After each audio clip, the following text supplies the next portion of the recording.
Mark Cuban couldn't help himself. He just couldn't help himself. I'll give the guy this. He was committed to the thought. He was committed to the idea. And even though it didn't go his way the first time, a few years later the opportunity comes around again, and he was poised and ready to strike. Strike. That's what Mark Cuban did. For reasons unbeknownst to me, he's had a massive hard-on for DeAndre Jordan for almost a half-decade now.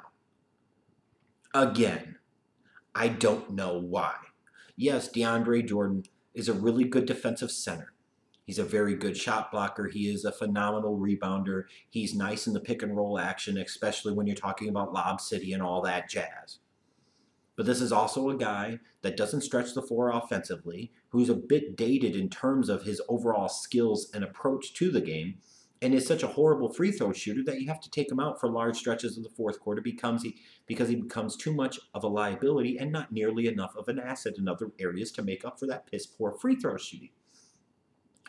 And Mark Cuban decides, for a team that he knows is bad, and he knows is going to continue to be bad for a little while as they try to rebuild the thing and in part make up for other horrible-ass contracts that he's given out in recent years, he decides he wants to give away $24 million fucking dollars to DeAndre Jordan for the 2018-2019 season. Like, I don't get what was the obsession here with him to have to bring in DeAndre Jordan. Like, do you really think this dude is going to move the needle for you that much? I mean, it's just insane. Like, if you were going to spend the $24 million, you probably could have found 2 to 3 role players on this market that would have helped you more than one DeAndre Jordan was going to, and that's a fact. And just, sometimes people get so stubborn in their ways and so stubborn in thinking and believing something to be true or something that they need it to be, that it clouds their better judgment. And I'm sorry, but bringing in a DeAndre Jordan for 1 year could potentially lead you to be tempted to give him that type of money in another contract come next offseason for even more years. Therefore, tying potentially 25 to 30% of your salary cap space in a somewhat limited, somewhat dated in terms of style and skills, center.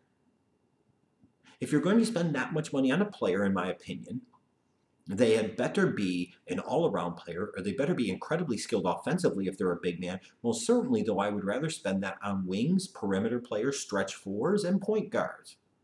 I'm not trying to do it with traditional fives that don't have back-to-the-basket games, that can't really stretch the floor from a shooting standpoint. Like, what the fuck are you doing giving DeAndre Jordan $24.1 million? Like, for DeAndre Jordan, it's kind of a push. He opted out of the last year of his contract with the Clippers. He basically gets the same money for 1 year with the Mavericks. I will say it's not that big of a whoopsies or that big of a huge deal from the Mavericks standpoint financially because it was money they were going to have to spend. And ultimately, they did only tie 1 year into DeAndre Jordan because clearly he wanted to hit the market again next year. Smart play for him. So he got a chance to go to a different venue, go back to Texas, and in the process, didn't really sacrifice any money. And the Mavericks didn't bury themselves over another ridiculously overpriced contract for the next several years.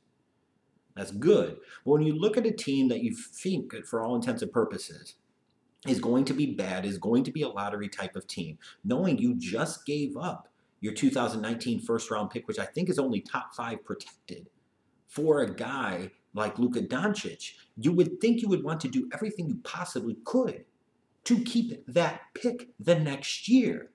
You're trying to rebuild around Dennis Smith Jr. And bringing in DeAndre Jordan is the type of move that will make you just not bad enough to be out of the range of where that pick is protected. And then you lose that first-round pick next year, and then you potentially have DeAndre Jordan go packing any fucking ways. And what the hell did he bring you? It was 1 year of an exercise in futility and a complete and total waste of damn time. Like, you see every year in the NBA, bad contracts are being given out. And at least this year, it hasn't been as bad. There have been some bad ones.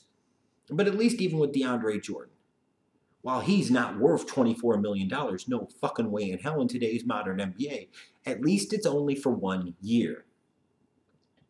But I'm sorry, I would have much rather paid like the Sixers did J.J. Redick $23 million last year for a guy that can help space the floor as a shooter than for somebody like DeAndre Jordan, who, while he clogs the lane defensively, also can clog the lane offensively and leave you in a position a lot of times where you're playing 4-on-5 with your offense because DeAndre Jordan can't do shit. He has no skill.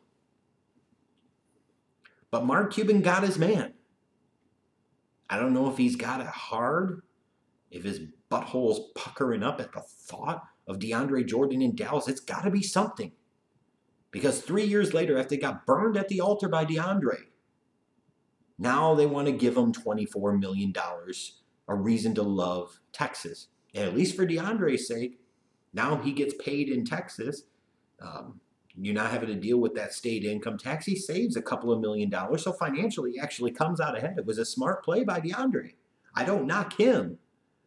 I just think this obsession with DeAndre Jordan by Mark Cuban was unhealthy, unneeded, and completely ridiculous. In the grand scheme of things, no, the move doesn't mean a whole hell of a lot. What it does mean, though, is that Mark Cuban, as much as everybody wants to praise him and talk about this and talk about that, we must come to realize that this shit's kind of passing him by a little bit. He's starting to become a little more like Daniel Snyder all the time. And when you're getting in that type of comparison, you're not in a good place.